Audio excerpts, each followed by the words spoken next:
Hello everyone, मैं क्षितिज सक्सेना स्वागत करता हूं एक बार फिर से आप सभी लोगों का आपके अपने YouTube चैनल चलो मैथ्स करें पर।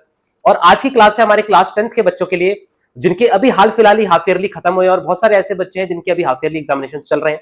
और ये बात आप लोगों को पता है कि आज से लगभग 1 से 1.5 महीने के बाद नवंबर स्टार्टिंग में या मिड नवंबर के अंदर आप सभी लोगों के प्री बोर्ड स्टार्ट होने वाले हैं। तो आज के सेशन के अंदर मैं लेकर आया हूं class 10th half yearly examinations maths के कुछ ऐसे इंपॉर्टेंट क्वेश्चंस जो कि काफी डिफरेंट स्कूल्स के अंदर पूछे गए हैं। कुछ ऐसे क्वेश्चंस भी थे उसके अंदर जो कि बहुत ही ज्यादा बेसिक से थे, बट कुछ क्वेश्चंस ऐसे जो थोड़े ट्रिकी थे, है ना, जो प्रीवियस ईयर बोर्ड एग्जामिनेशंस के अंदर भी आपको बहुत बार देखने को मिलेंगे, है ना। तो एक एक करके डिस्कस करेंगे कि कैसे उन सारे क्वेश्चंस को हमको सॉल्व करना है और वही क्वेश्चन जो है हो सकता है आपके आने वाले एग्जामिनेशंस के अंदर भी रिपीट होए। तो बिना देरी करे स्टार्ट करते हैं।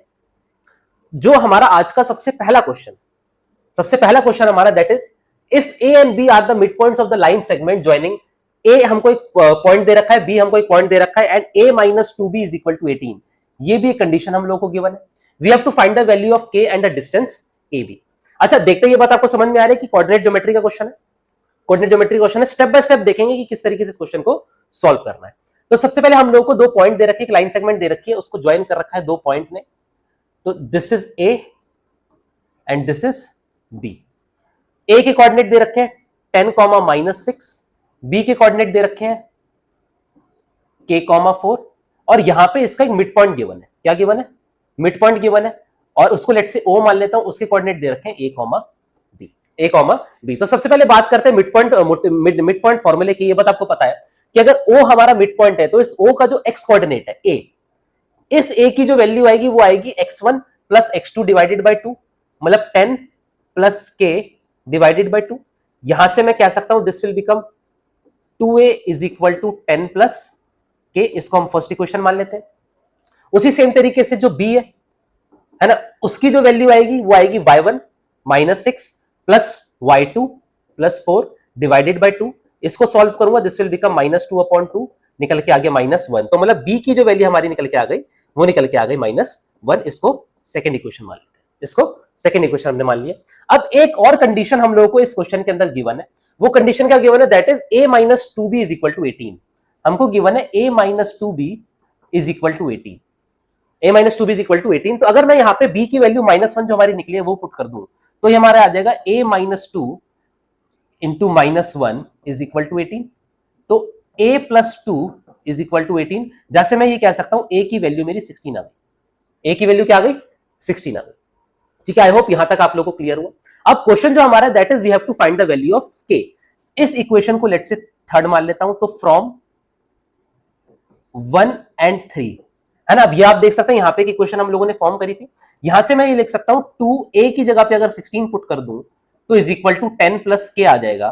तो k की वैल्यू जो मेरी निकल के आ जाएगी 16 टू द 32, 10 को माइनस कर दूंगा तो k will become 22। k will become 22 जो कि हमारे क्वेश्चन के फर्स्ट पार्ट का आंसर है। हमसे पूछा था what is the value of k, k की वैल्यू आ गई हमारी 22। अब उसके बाद हमसे पूछा we have to find the distance AB। AB मतलब यहां से लेकर यहां तक का डिस्टेंस हमको फाइंड करना है। तो यहां पे we will use distance formula. तो किसी भी कोऑर्डिनेट्स के बीच का जो डिस्टेंस हमको फाइंड करना होता है वो हम लोग फाइंड करेंगे डिस्टेंस फॉर्मूला से। और डिस्टेंस फॉर्मूला कहता है under root of x2 minus x1 का whole square plus y2 minus y1 का whole square. x2 minus x1 का whole square plus y2 minus y1 का होल स्क्वायर। डिस्टेंस फाइंड करेंगे।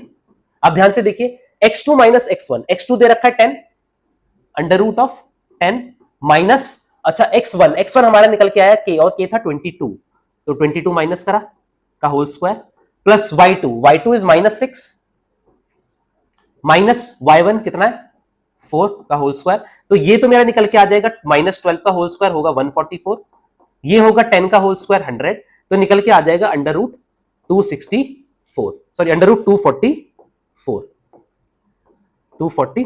अब इस 244 का अगर मैं सॉल्व करूं तो इसको मैं लिख सकता हूं 2√61। क्या लिख सकता हूं? 2√61 जो कि हमारा आगे निकल के आ गया डिस्टेंस AB। तो दो चीजें हम लोगों से पूछी थी।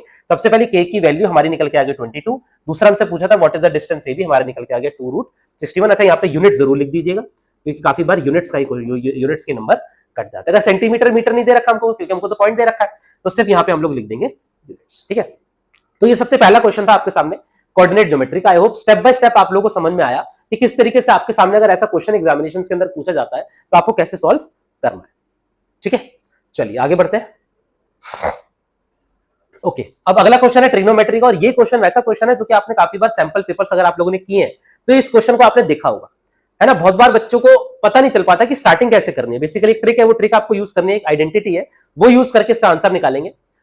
तो cosec a plus cot a is equal to p दे रखा है, we have to find the prove that cos a की value p square minus 1 upon p square plus 1 है। तो एक ट्रिग्नोमेट्रिक आइडेंटिटी मेरे को पता है, वो ट्रिग्नोमेट्रिक आइडेंटिटी है 1 plus cot square a is equal to cosec square है ना। ये ट्रिग्नोमेट्रिक आइडेंटिटी आपको याद होनी चाहिए, 1 plus cot square is equal to cosec square, इसी का इस्तेमाल हम लोगों को करना है। तो मैं यहां से कह सकता हूं cosec square A minus cot square A is equal to 1। कुछ नहीं करा, इस कॉट स्क्वायर ए को मैंने राइट में भेज दिया। अच्छा, अब यहां पे आप देखिए cosec square A minus cot square ए दे रखा है, तो क्या मैं यहां पे ए स्क्वायर माइनस बी स्क्वायर का फॉर्मूला यूज कर सकता हूं? वो यूज करूंगा, तो ये हो जाएगा cosec A minus cot A multiplied by cosec A plus cot A is equal to 1, is equal to 1। अब ध्यान से देखिएगा, हमको इस क्वेश्चन के अंदर गिवन है cosec A plus cot A की वैल्यू p है, तो इस cosec A plus cot A की जगह पे p लिख देता हूं, तो ये मेरा आ जाएगा cosec A minus cot A into p is equal to 1। तो यहां से मैं कह सकता हूं cosec A minus cot A is equal to 1 upon p, और इसको मैंने इक्वेशन 1 मान लिया, इसको मैंने इक्वेशन 1 मान लिया। आई होप कि यहां तक आप लोगों को समझ में आया कि मैंने क्या किया। सिंपली मैंने सिर्फ 1 प्लस कॉट स्क्वायर ए की value 1 plus cot square is equal to cosec square A की का फॉर्मूला यूज करा, उसके बाद मैंने नीचे जाके A square minus B square भी यूज कर दिया, तो मेरा आ गया cosec A minus cot A is equal to 1 upon P. अच्छा, हमको क्वेश्चन में क्या गिवन है, क्वेश्चन में हमको गिवन है, वो भी लिख लेता हूं एक बार। Cosec A plus cot A is equal to P हमको गिवन है, दिस इज ऑलरेडी गिवन, और इसको लेट्स से इक्वेशन 2 मान लेता हूं, इसको मैंने इक्वेशन 2 मान लिया।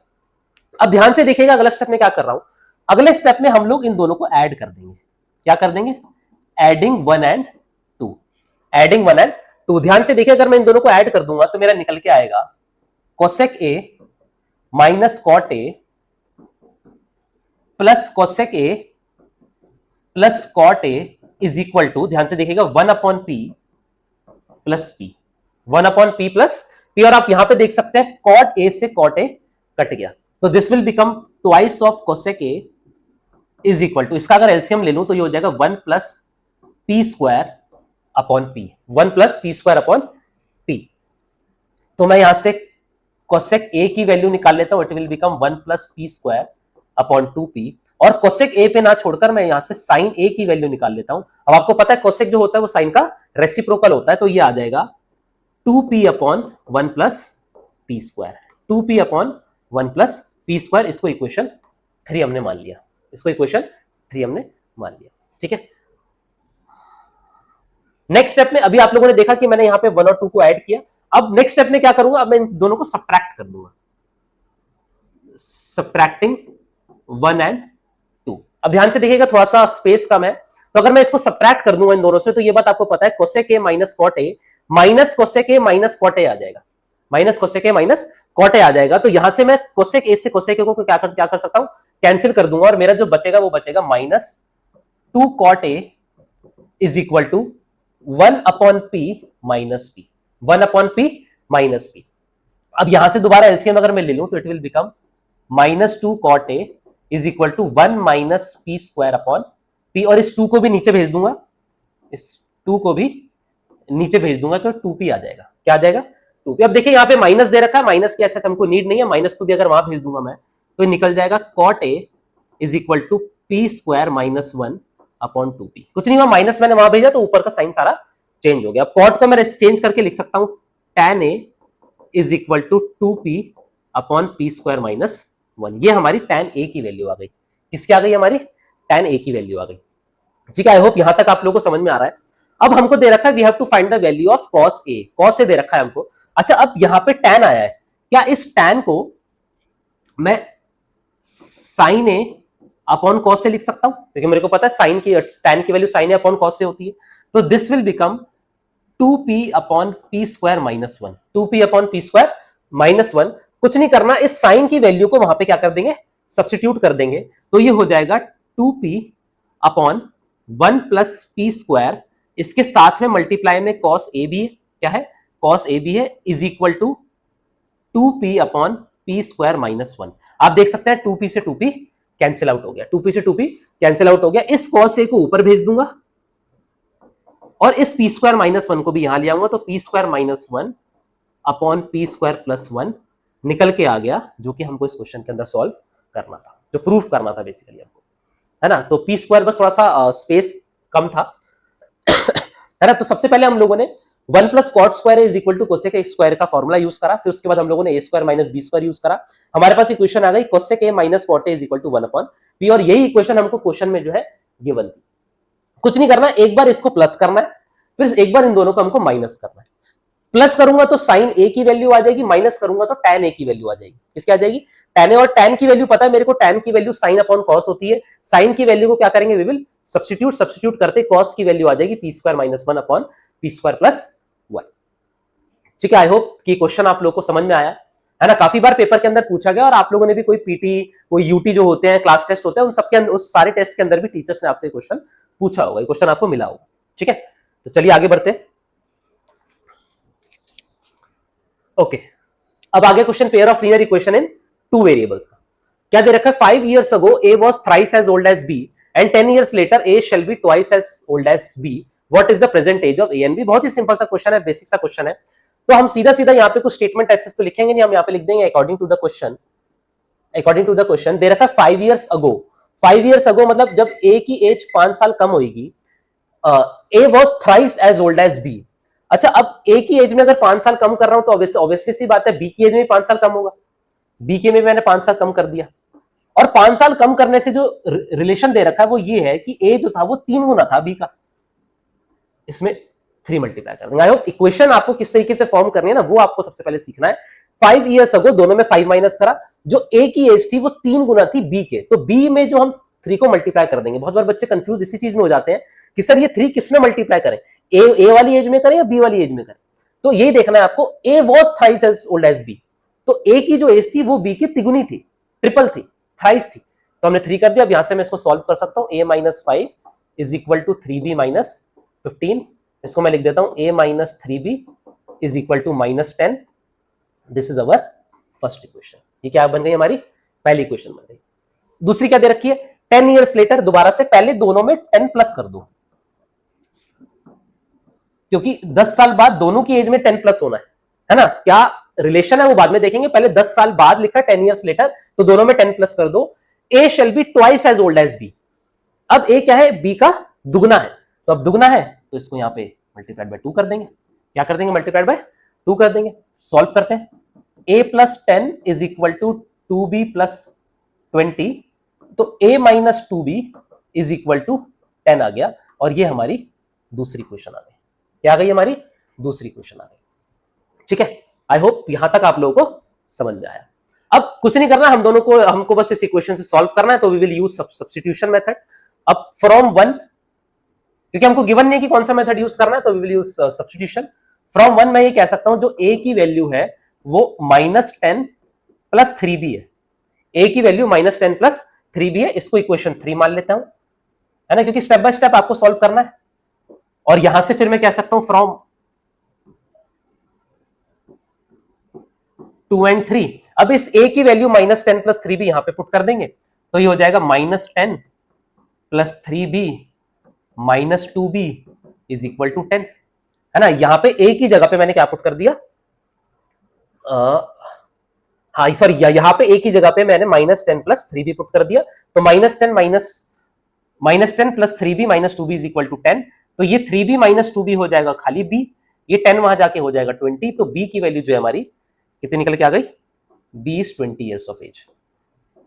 b is 20 years of age. अच्छा, b की एज अगर 20 आ गई, तो फ्रॉम 3 मैं ये कह सकता हूं a is equal to -10 plus 3 into 20 60, तो a की एज जो आ गई 60 माइनस 10 दैट इज 50 years। ठीक है, तो यहां पे लिख देते हैं एक बार, a is age 50 years, b's age would be 20 years। ठीक है, a की एज इज 50 years, b की एज इज 20 years। अब कभी भी आपका एग्जाम के अंदर इस आंसर निकल जाए तो मेक श्योर आप एक बार उसको इक्वेशन में पुट करके चेक दोबारा करें, अब देखिए दे रखा है 5 years ago A was thrice as old as B। अब 5 साल पहले, देखो 5 साल पहले A की जो एज होगी, है ना, A की जो एज होगी वो होगी 45 और B की होगी 15। तो बताओ क्या B में 3 मल्टीप्लाई करने से 45 आ रहा है? बिल्कुल आ रहा है। हमने भी यहां पे ऐसे किया। उसके बाद क्या है, सेकेंड कंडीशन क्या दे रखी है कि 10 years later A shall be twice as B। 10 years later जो A की एज होगी वो 60 हो जाएगी, दैट विल बिकम 60, और B की जो हो जाएगी वो 30 हो जाएगी। क्या 30 को 2 से मल्टीप्लाई करके 60 आ रहा है? बिल्कुल आ रहा है। तो इसका मतलब है दोनों इक्वेशंस हमारी सेटिस्फाई हो रही है, तो हमारा आंसर जो है दैट इज करेक्ट। एक बात ध्यान रखिएगा, दोनों इक्वेशन सेटिस्फाई होनी चाहिए। बहुत बार ऐसा होता है कि एक इक्वेशन सेटिस्फाई हो जाती है, दूसरी नहीं होती, दोनों करनी है सेटिस्फाई हमको, ठीक है। तो ये क्वेश्चन था pair of linear equation in 2 variables का। आई होप आप लोगों को समझ में आया। आगे बढ़ते हैं। ओके, दे रखा है find that non zero value of K for which the quadratic equation हमको दे रखी है has equal roots, has equal roots. अच्छा, क्वाड्रेटिक इक्वेशन है, इक्वल रूट्स है, तो ये बात हमको पता है कि जो डिस्क्रिमिनेंट की वैल्यू आएगी बी स्क्वायर माइनस 4ac की जो वैल्यू आएगी that would be zero, that would be zero. तो सबसे पहले काम हमारा ये है कि इस इक्वेशन को हमको जनरल फॉर्म में कन्वर्ट करना है, और जो जनरल फॉर्म हमारी होती है वो होती है ax square plus bx plus c equals zero. इस जनरल फॉर्म के अंदर हमको इसको सबसे पहले कन्वर्ट करना है। क्या इक्वेशन दे रखी है हमको? दे रखी है kx स्क्वायर प्लस 1 माइनस 2, अच्छा इसको तो ऐसे रहने देता हूं, 2k minus 1 into x plus x square equals to zero. तो बेसिकली एक्स स्क्वायर हमको यहां दे रखा है, एक्स स्क्वायर को अगर यहां ले आऊंगा तो K x square plus x square minus 2 into K minus 1 into x plus 1 equals zero. कुछ नहीं करना, यहां से एक्स स्क्वायर कॉमन ले लेता हूं, कॉमन ले लिया तो दिस विल बिकम के प्लस 1 माइनस 2 के minus 1 into x plus 1 equals zero. तो यहां से जो मेरी a की वैल्यू आ जाएगी दैट इज के प्लस 1, क्योंकि a जो हमारा होता है that is the coefficient of x square. b जो हमारा आ जाएगा वो आ जाएगा minus 2 into K minus 1। X का कोएफिशिएंट जो होता है सिंबल के साथ, साइन के साथ, वो हमारा b होता है, और c जो हमारा होता है दैट इज कांस्टेंट, वो तो हमको 1 दे रखा है ना। तो अब यहां पे लिखेंगे as the equation has equal roots, roots equal है, देयरफॉर मैं कह सकता हूं d की वैल्यू जीरो है, d की वैल्यू जीरो है। d है हमारा B square minus 4ac is zero, B square minus 4ac zero. एक एक करके ध्यान से वैल्यू पुट करेंगे। बी स्क्वायर मतलब माइनस 2 इंटू के माइनस 1 का होल स्क्वायर माइनस 4 के प्लस 1 इंटू सी, तो 1 ही है, इसकी वैल्यू जीरो आएगी। अब बस इसको हमको सॉल्व करना है। सबसे पहले माइनस 2 का होल स्क्वायर करूंगा 4 हो जाएगा, के माइनस 1 का होल स्क्वायर करूंगा तो a माइनस बी का होल स्क्वायर लगेगा, तो ये हो जाएगा K square plus 1 minus 2k minus 4k minus 4 equals zero, equals zero. Solve करेंगे इस चीज को, दिस विल बिकम, हाँ, this will become 4k square plus 4 minus 8k minus 4k minus 4 equals to zero. आप देख सकते हैं माइनस 4 से प्लस 4 कट गया, माइनस 4 से प्लस 4 कट गया। क्या बचा हमारे पास? हमारे पास बचा 4k स्क्वायर, अच्छा ये देखिए आप, ये हो जाएगा minus 12k equals to zero, minus 12k equals to zero. अच्छा 4 कॉमन ले लो यहां से, तो ये बच जाएगा खाली मेरा k square minus 3k equals to zero. अच्छा हम ये बात ध्यान रखिएगा, हमको दे रखा find that non zero value of k। Non zero value of k अगर हमको फाइंड करना है तो मैं एक k कॉमन लेके वहां बेच के जीरो कर सकता हूं। अगर मेरे को नॉन जीरो वैल्यू पूछिए तो यहां से k कॉमन ले लो तो this will become k minus 3 equals to zero. अब आपको पता है एक k की तो वैल्यू जीरो आ गई, दूसरे k की वैल्यू हमारी 3 आ गई। अब क्योंकि हमसे पूछा non zero value of k, तो therefore k is equal to 3 है, जो कि हमारे इस क्वेश्चन का आंसर आ जाएगा। ठीक है, k इज इक्वल टू 3 जो हमारे इस क्वेश्चन का आंसर आ जाएगा। तो आई होप क्वेश्चन आपको समझ में आया। सबसे इंपॉर्टेंट चीज ये है कि कोई भी क्वेश्चन आपको दे रखी हो, सबसे पहले आपको उसको जनरल फॉर्म में कन्वर्ट करना है। बिना जनरल फॉर्म में कन्वर्ट करे आप उसमें डिस्क्रिमिनेंट का फॉर्मूला यूज नहीं कर सकते, क्योंकि बिना जनरल फॉर्म के आपको पता नहीं चलेगा कि आपका एबीसी क्या है, और एबीसी नहीं पता चलेगा तो आप वैल्यू क्या पुट करेंगे, बी स्क्वायर माइनस 4ac। ठीक है, तो ये आपका तरीका था इस क्वेश्चन को सॉल्व करने का। चलिए आगे बढ़ते हैं। ओके, अब अरिथमेटिक प्रोग्रेशन टॉपिक का क्वेश्चन हमको दे रखा है, find the ratio of 11th term to 18th term of an AP is 2:3। अच्छा 11th टर्म हमको पता है, nth टर्म का जो फॉर्मूला होता है, nth term is a plus n minus 1 into D, है ना। अब nth टर्म का फॉर्मूला हमको पता है तो हम कोई भी एपी की कोई भी टर्म निकाल सकते हैं, है ना। अगर हमको a और d पता है तो हम कोई भी टर्म वी कैन फाइंड। अब गिवन है 11th term to 18th term, तो देयरफॉर मैं कह सकता हूं 11th term would be a plus 10d, 18th term would be a plus 17d। इसका जो रेशियो दे रखा है वो दे रखा है 2:3। क्रॉस मल्टीप्लाई करूंगा, this will become 3a plus 10d is equal to 2a plus 34d, 2a plus 34d। a को left hand side में, d को वहां भेज देता हूं, तो a की जो वैल्यू आ गई वो आ गई 24d।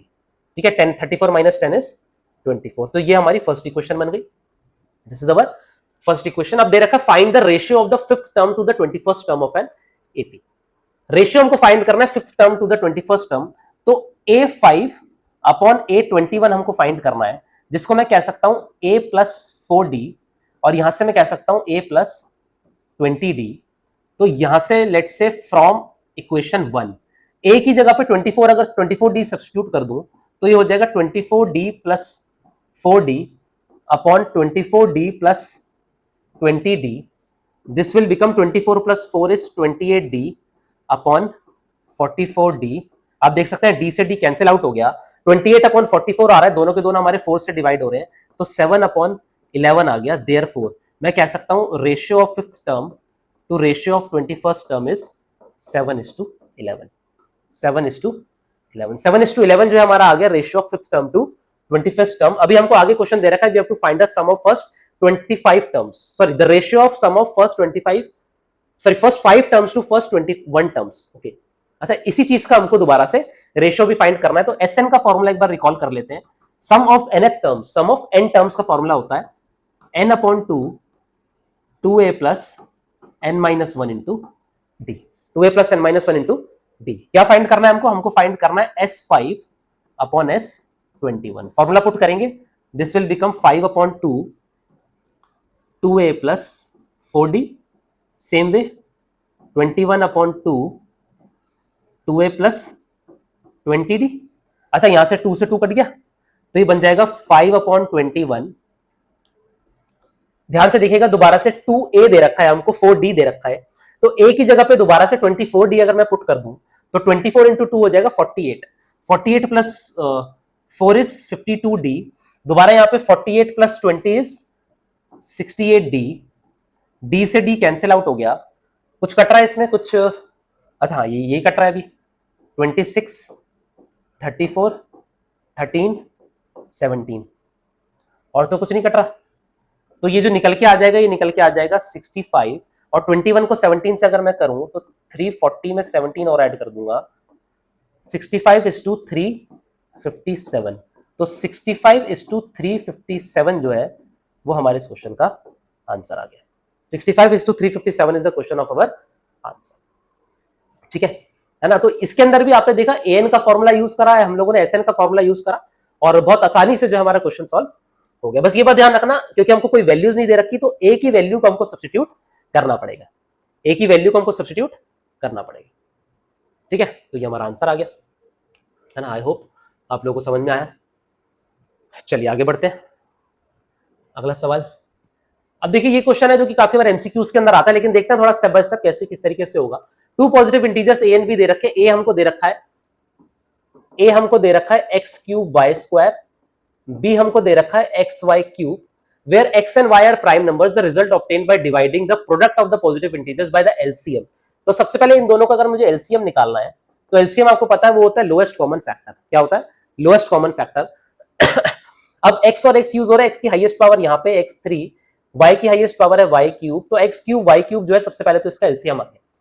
अब result obtain by product and product bye dividing the product bye the LCM, तो product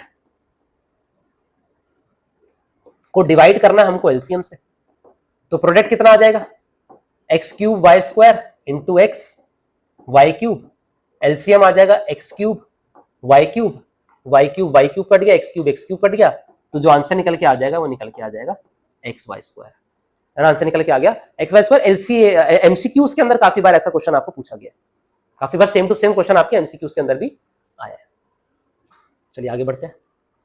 okay, very important question, for what values of K the following system of lines will be inconsistent. ध्यान रखिएगा, inconsistent, बच्चों को यही पता नहीं चलता कि इनकंसिस्टेंट का मतलब क्या है। इनकंसिस्टेंट का मतलब है ऐसी लाइन जिनका कोई सॉल्यूशन नहीं है, कोई सॉल्यूशन नहीं है, और जब कोई सॉल्यूशन नहीं होता तो इसका मतलब क्या है इनकंसिस्टेंट लाइंस, इसका मतलब है लाइंस आर पैरेलल, क्योंकि सॉल्यूशन तो तब होगा ना जब वो एक दूसरे से टकराएंगी, है ना। अगर एक ही पोजीशन पे टकरा रही है इसका मतलब द लाइंस आर इंटरसेक्टिंग, है ना। लेकिन अगर एक भी सॉल्यूशन नहीं है इसका मतलब द लाइंस आर पैरेलल। और कभी भी लाइंस अगर पैरेलल होती है, जो हमारा जो रिलेशन होता है वो होता है A1 upon A2 is equal to B1 upon B2 is not equal to C1 upon C2। A1 upon A2 is equal to B1 upon B2 is not equal to C1 upon C2। तो lines हमको दे रखी है, lines हमको दे रखी है, हम सिंपली वैल्यू पुट करेंगे।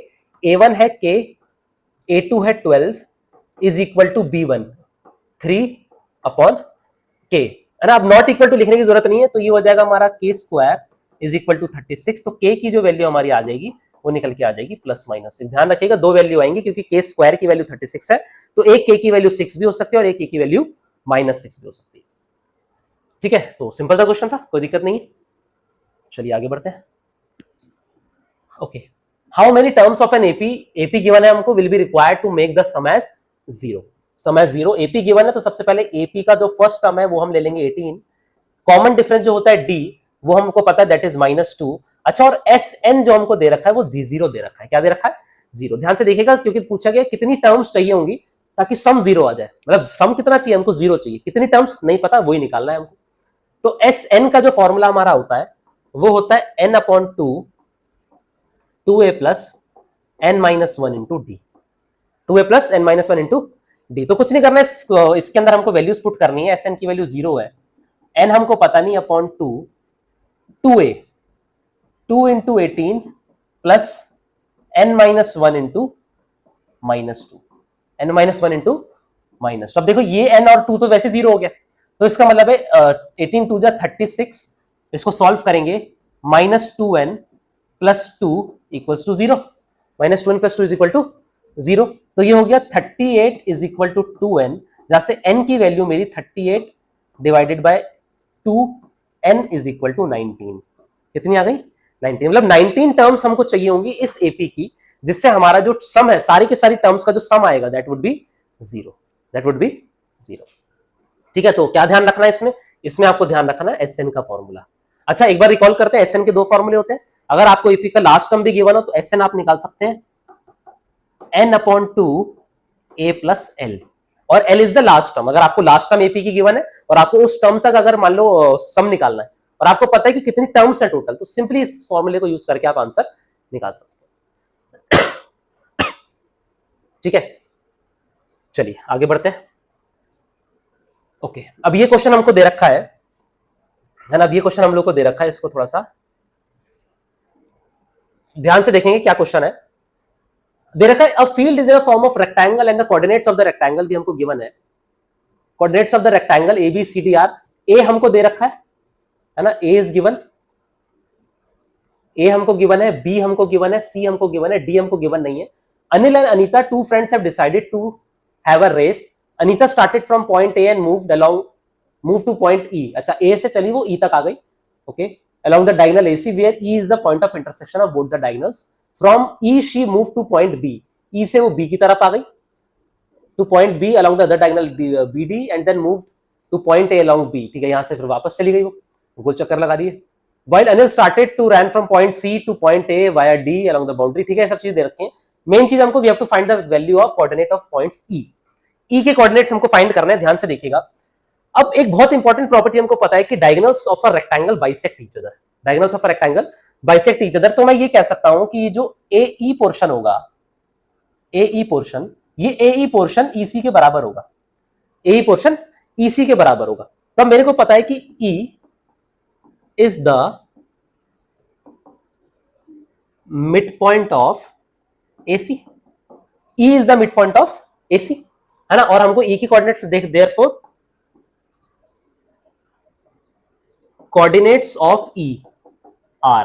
अच्छा, याद होगा अभी मैंने आपको बताया था मिड पॉइंट फॉर्मूला क्या होता है ना। अगर मुझे E की कोऑर्डिनेट्स निकालने और E अगर मिड पॉइंट है तो फॉर्मूला हो जाएगा हमारा सिंपल से x1 plus x2 upon 2 comma y1 plus y2 upon 2।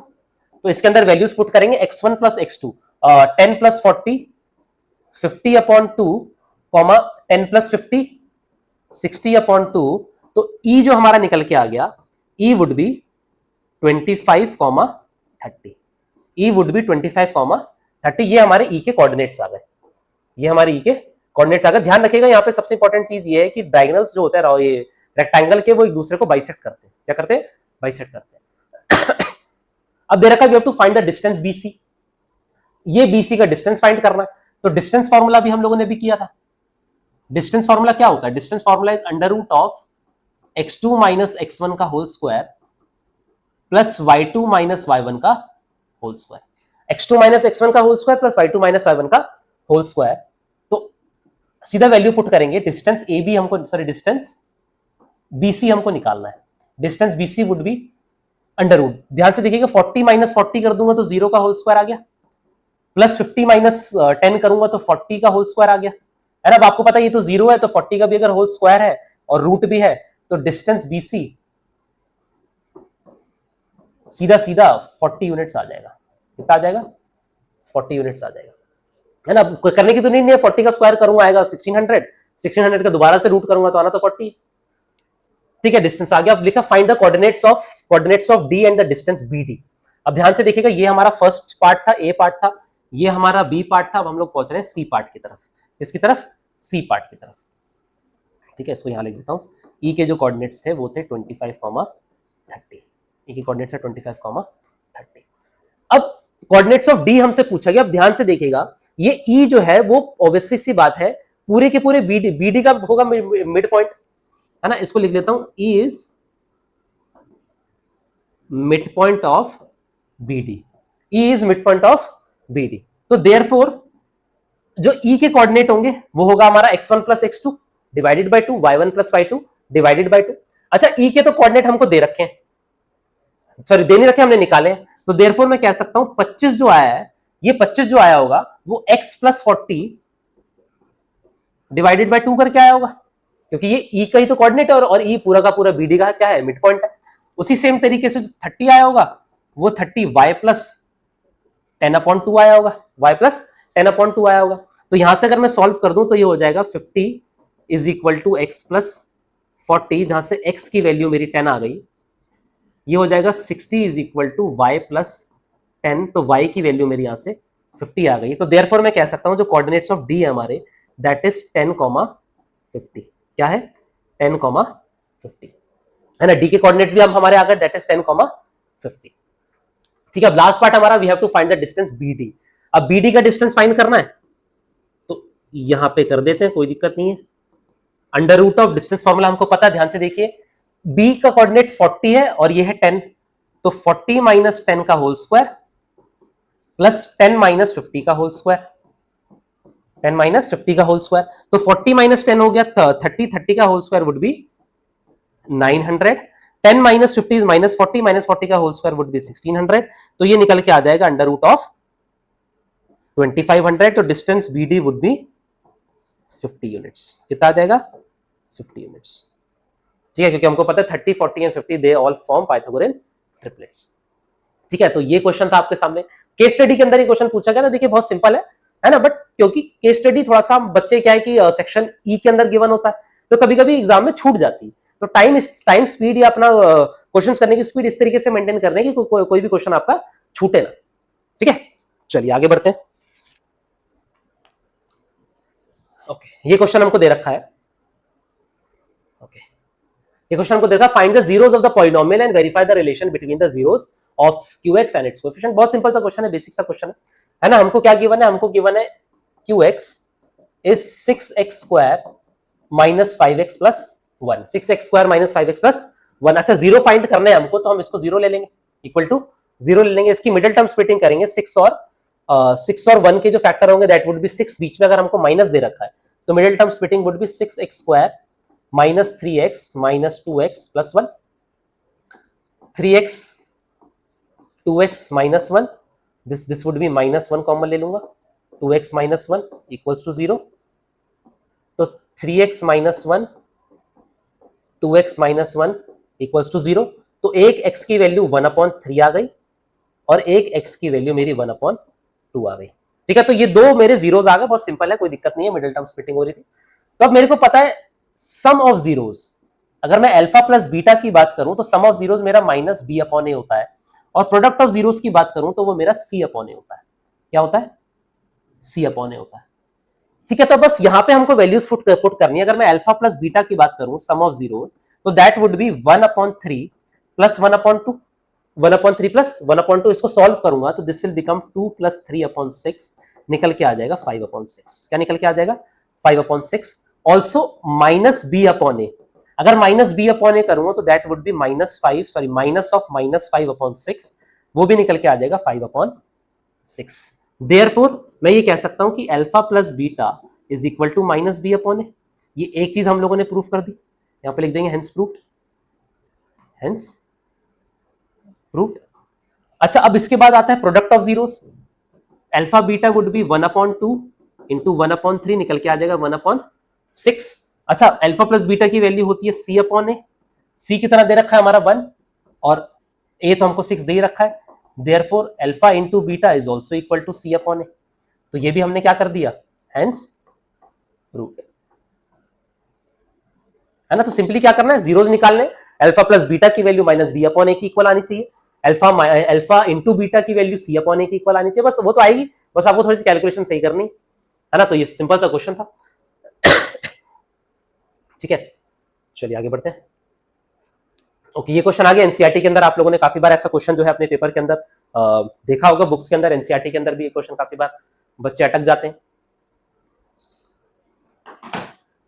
चलिए, क्या दे रखा है हमको? cos a minus 2 cos cube a upon 2 sin cube a minus sin a is equal to cot a हमको प्रूफ करना है। तो हम लोग ले लेंगे LHS। क्या ले लेंगे?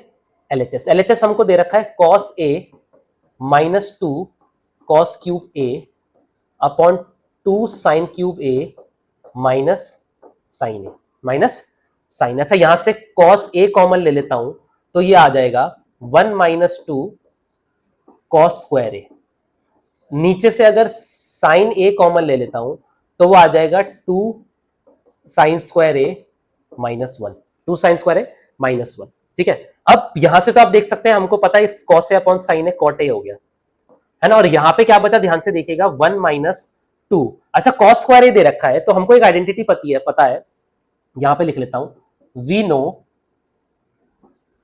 Cos square A plus sine square A is equal to 1। ये बहुत ही कॉमन ट्रिग्नोमेट्री की आइडेंटिटी है, जो कि मोस्टली हर क्वेश्चन के अंदर या मेनी क्वेश्चन के अंदर ये यूज होती है। तो यहां से मैं कॉस स्क्वायर ए की वैल्यू 1 माइनस साइन स्क्वायर ए निकाल सकता हूं, 1 माइनस साइन स्क्वायर ए निकाल सकता हूं।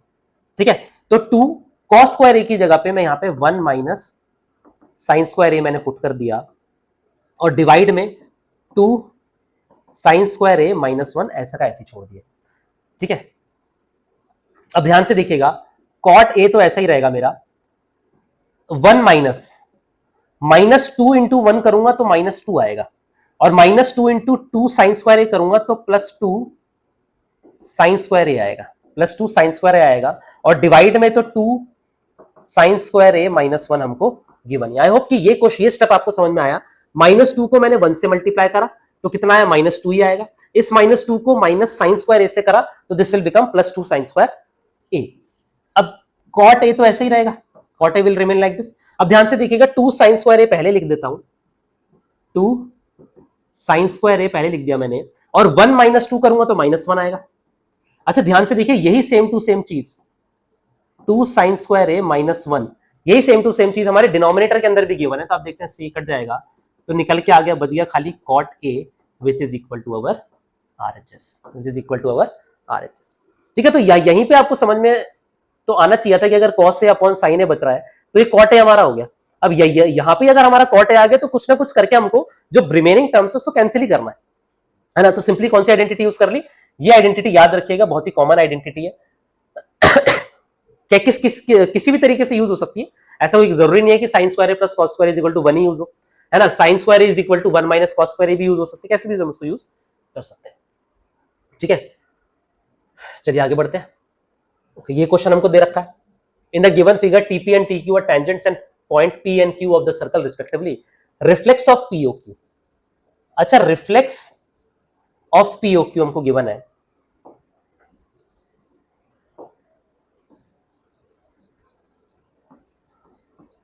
हमको गिवन है 250 डिग्री, 250 डिग्री। तो देयरफॉर अगर मेरे को पीओक्यू फाइंड करना है, एंगल पीओक्यू, तो रिफ्लेक्स दे रखा, ध्यान से देखिएगा, कभी भी अगर आपको रिफ्लेक्स पीओक्यू दे रखा है और मेरे को खाली पीओक्यू फाइंड करना है, तो मैं उस रिफ्लेक्स को 360 से माइनस कर दूंगा, तो एंगल पीओक्यू जो है वो मेरा 110 डिग्री निकल के आ जाएगा। दिस पीओक्यू इज 110 डिग्री, ये वाला, ठीक है, ये 110 डिग्री आ गया, 110 डिग्री आ गया। अब हमसे पूछा you have to find the measure of each angle of a quadrilateral PO T Q. अब यहाँ पे एक बहुत इंपॉर्टेंट चीज लिख देता हूं, मेरे को पता है कि the radius is perpendicular to tangent at point of contact. The radius is perpendicular to the tangent at the point of contact, बहुत ही इंपॉर्टेंट थ्योरम है। आप देख सकते हैं पीओ जो है वो उसका रेडियस है, PO is the radius, O Q is the radius, और ये हमारा बाहर से यहां से ऐसे टेंजेंट जा रहा है, तो ये जो एंगल होगा ये 90 डिग्री होगा। क्या होगा? This would be 90 degree. तो यहां से मैं ये कह सकता हूं कि एंगल ओ पी टी भी 90 डिग्री हो गया, ओ क्यू टी भी 90 डिग्री हो गया, है ना। हमको सारे एंगल्स फाइंड करने थे, है ना। तो हमने कितने कर लिए? पीओ क्यू कर लिया, ओ पी टी कर लिया और ओ क्यू टी कर लिया। अब अगर मेरे को फाइंड करना है एंगल पी टी क्यू, तो पूरा O P T Q is a quadrilateral और sum of angles of a quadrilateral is 360, तो इसकी वैल्यू जो आ जाएगी वो 360 में से मैं ये सारे एंगल्स को माइनस कर लूंगा, किस किस को, 110 प्लस 90 प्लस 90, है ना। और यहां पे रीजन लिख देंगे, angles of a quadrilateral, angles of a quadrilateral. तो एंगल पी टी क्यू की जो वैल्यू हमारी आ जाएगी, 360 में से 290 माइनस कर दूंगा तो 70 डिग्री जो है निकल के आ गई, 70 डिग्री निकल के आ गई, ठीक है। तो ये भी आसान सा क्वेश्चन था, सिंपल सा, बस ये थ्योरम ध्यान रखिएगा, the radius is perpendicular to the tangent at the point of contact. चलिए आगे बढ़ते हैं। Two concentric circles of radii हमको दे रखा है, find the length of the chord of the largest circle which touches the smaller circle. Concentric circles क्या होता है? Concentric circles are the circles जिनका कॉमन सेंटर होता है। क्या होता है? Common centre. तो ध्यान से देखिएगा, सर्कल्स बना लेते हैं। तो ये एक सर्कल है और लेट्स से ये एक सर्कल है, ये इनका एक कॉमन सेंटर है, this is the common centre. अब हमको दे रखा है रेडियस 6 एंड 10, तो ऑब्वियसली सी बात है, अच्छा find the length of the chord of the largest circle which touches, तो ये जो है ना, ये यहाँ पे ऐसे, ये ऐसे टच कर रही है, इसकी लेंथ हमको फाइंड करनी है। तो एक रेडियस ऐसे बना देता हूं, दिस इज वन रेडियस, बड़े वाले सर्कल का रेडियस है कितना है? 10 सेंटीमीटर। इसको बना देता हूं ऐसे, this is 6 centimetre, this is 6 centimetre. अच्छा अब ध्यान से देखिएगा, we have to find the length of, let's say इसको ए बी मान लेता हूं, इसको ओ मान लेता हूं, इसको सी मान लेता हूं, है ना। टू फाइंड, हमको फाइंड करना है ए बी, हमको ए बी की लेंथ फाइंड करनी है, ठीक है। अब सबसे पहले मैं अगर बात करूं in triangle AOC, in triangle AOC, तो जो हमारा एंगल ओसीए होगा दैट वुड बी 90 डिग्री। क्यों? क्योंकि रीजन वही जो मैंने इससे पिछले क्वेश्चन में बताया कि that the tangent is perpendicular to the radius at the point of contact. अब ये जो कॉर्ड है, ध्यान से देखिए, क्या ये कॉर्ड मानता हूं बड़े वाले रेडियस, बड़े वाले सर्कल की तो कॉर्ड है, बट क्या छोटे वाले सर्कल की, क्या छोटे वाले सर्कल का टेंजेंट है? बिल्कुल है। और ये जो है, ये छोटे वाले सर्कल का रेडियस है, तो ये दोनों जब आपस में मिलेंगे तो यहाँ पे 90 डिग्री बनाएंगे। क्या बनाएंगे? 90 डिग्री बनाएंगे। तो देयरफॉर मैं ये कह सकता हूं कि OA का square is equal to OC का स्क्वायर प्लस AC का स्क्वायर।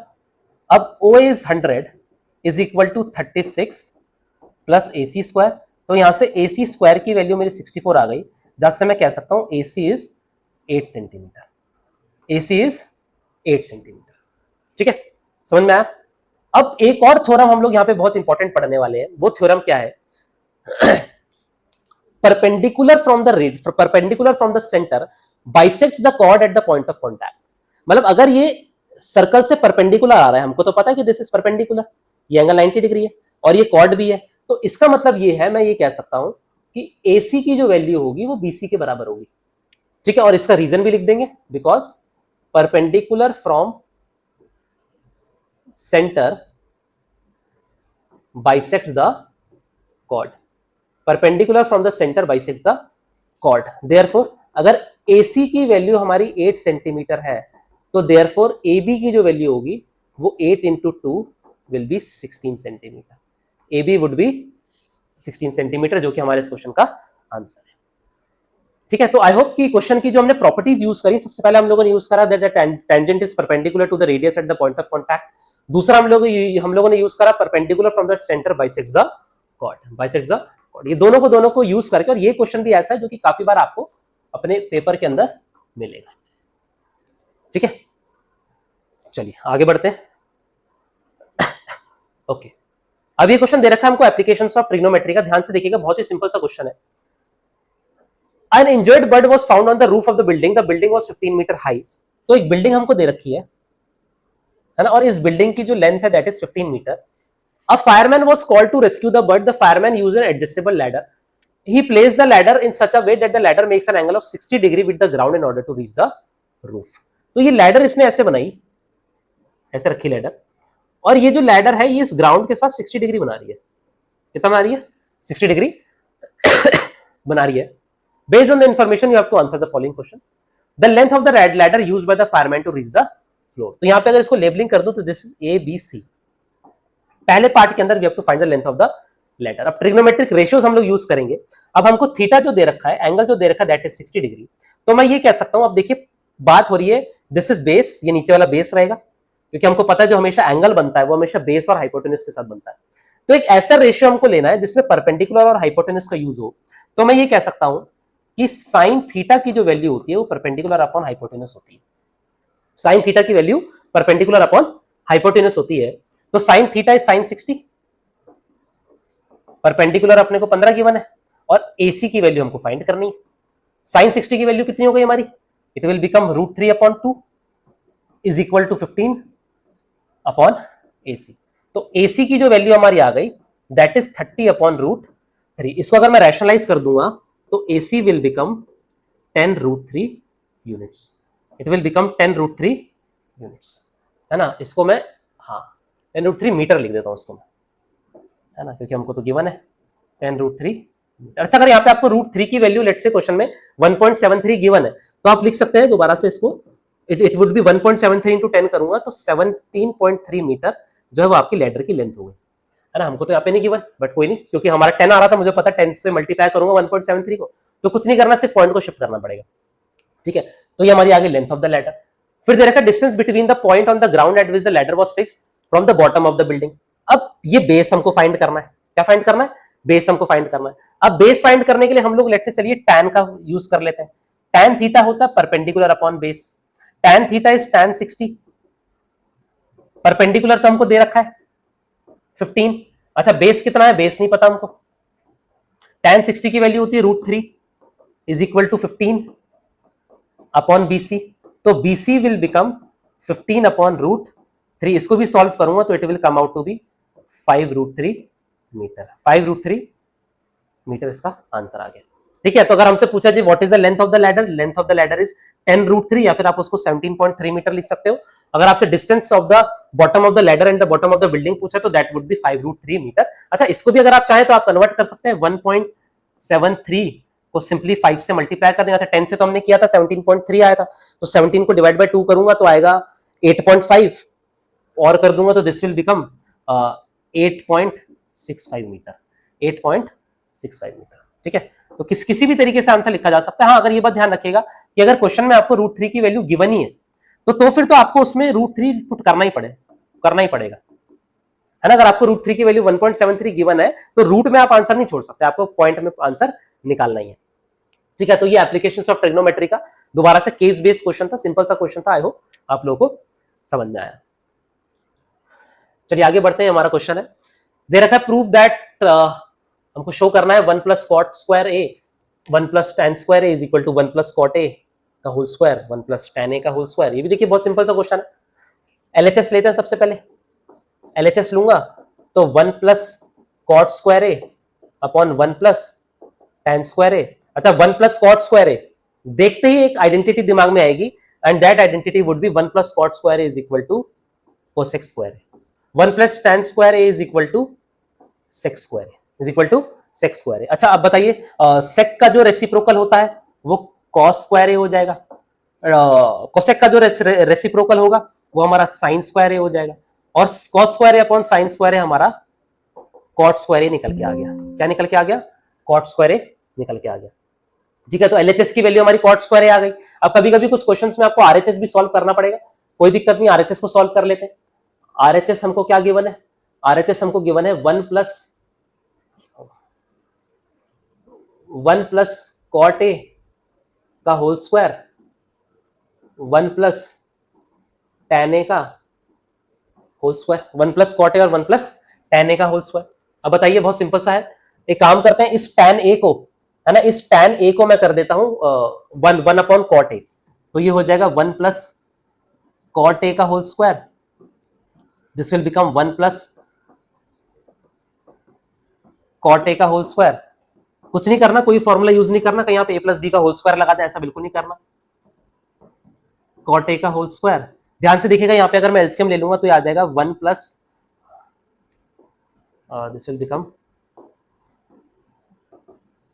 कॉट ए प्लस 1 का होल स्क्वायर। अच्छा, इसके नीचे रूट में अपॉन में कॉट ए भी आएगा, है ना। अब ये रूट, ये डिनोमिनेटर का भी डिनोमिनेटर है तो इसको ऊपर भेज देता हूं, तो ये हो जाएगा 1 प्लस कॉट ए का whole square into cot square A upon cot A plus 1 का होल स्क्वायर। अब आप देख सकते हैं 1 प्लस कॉट ए का होल स्क्वायर हो या कॉट ए प्लस 1 का होल स्क्वायर है, दोनों सेम है, तो सीधा सीधा निकल के आ गया ये cot square A which is equal to our LHS, which is equal to our LHS. तो इसके अंदर क्या था? कुछ नहीं था, हमको एलएचएस और आरएचएस दोनों को सॉल्व करना था बहुत सिंपल सा क्वेश्चन। बस यहाँ पे हम लोगों ने तो सीधा सीधा यहाँ पे देखिए कुछ करना ही नहीं है, सिर्फ 1 प्लस कॉट स्क्वायर ए का फॉर्मूला भी हमको पता है, 1 प्लस tan स्क्वायर ए का फॉर्मूला भी हमको पता है। बस यहाँ पे क्योंकि हमको पूरे क्वेश्चन को कॉट में लेकर आना था, हमको जो आंसर चाहिए था वो कॉट में चाहिए था, तो इसलिए हम लोगों ने क्या किया, इसलिए हम लोगों ने सिंपली यहाँ पे tan को भी कॉट में कन्वर्ट कर दिया, tan को भी कॉट के अंदर कन्वर्ट कर दिया। सिंपली सॉल्व करते जाएंगे और हमारा आंसर सीधा कॉट स्क्वायर ए निकल के आ गया, which is equal to LHS. ठीक है, आई होप कि ये क्वेश्चन भी आपको समझ में आया। तो ये थे आप लोगों के कुछ टॉप 15 क्वेश्चन जो कि मैंने इस बार प्री बोर्ड, सॉरी, जो हाफ ईयरली एग्जामिनेशंस थे, काफी सारे बच्चों के पेपर देखे, मुझे लगा कि ये कुछ क्वेश्चंस हैं जो कि हमको प्रैक्टिस करनी चाहिए। आई होप कि सारे के सारे क्वेश्चंस आपको समझ में आए, है ना। वीडियो अच्छी लगी तो वीडियो को लाइक करिएगा, शेयर करिएगा, चैनल को सब्सक्राइब नहीं करा तो चैनल को सब्सक्राइब कर लीजिएगा, ताकि ऐसी ही वीडियोस जिसमें हम बहुत important, most important question discuss करेंगे, ऐसी वीडियोस आपसे मिस ना हो। बाकी मिलते हैं अगली वीडियो के अंदर कुछ और नए टॉपिक्स के साथ, कुछ और अपनी बोर्ड्स की, प्री बोर्ड्स की प्रैक्टिस के साथ। तब तक के लिए all the best and take care.